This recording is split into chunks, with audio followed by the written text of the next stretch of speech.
Hey, Grace family. My name is Chris, and I'm here hiding out in my closet. But good morning to you.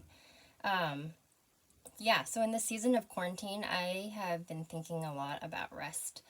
In a way, the whole world is being forced to rest. Jobs are being furloughed or eliminated. Schools, stores, restaurants, and entertainment and recreation venues have been closed. The streets are eerily quiet. So while this may seem to be a disruption in our lives, it is also an opportunity and an invitation to draw near to God. I once read a book written by a Jewish rabbi called The Sabbath. His name is Abraham Heschel.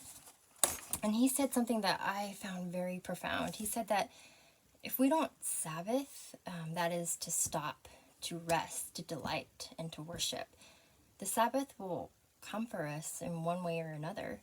And it may sound strange to say this, but I think that the Sabbath has come for all of us as a gift. We, as a society, have something that I have heard or I would call hurry or busy sickness. We are driven to accomplish, to achieve, and to consume. It is literally making us physically, emotionally, and mentally ill with anxiety, fear, depression, and so on.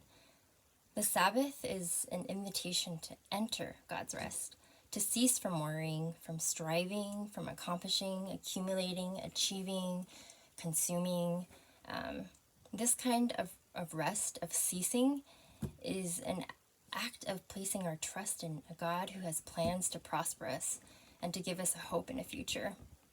The first thing God made holy was time. And on the seventh day of creation, which is the first full day for man, God made that day holy. God had Adam and Eve enter his rest before he had them work. It was a time to stop, to rest, to delight, to worship. I'm not sure if this is true of you, but for me, I am feeling that the days have been very long. Maybe it's because I'm at home with the kids alone, but there just seems to be so much time. And what I would like to encourage you guys to do is to pick a day to devote to entering God's rest. Spend that day resting from worry, from worrying, from mental labor, from physical work. Take a nap. That's so good for you. Do things that bring you life and bring you joy. List your thanks in a journal, or saturate your mind with God's word, or take some time out of your day for silence and solitude and reflection. Lastly, I want to leave you with this Bible verse. I read it this morning from Matthew 6:34. It says, "Give your entire attention to what God is doing right now, and don't get worked up about what may or may not happen tomorrow. God will help you deal with whatever hard things come up when the time comes."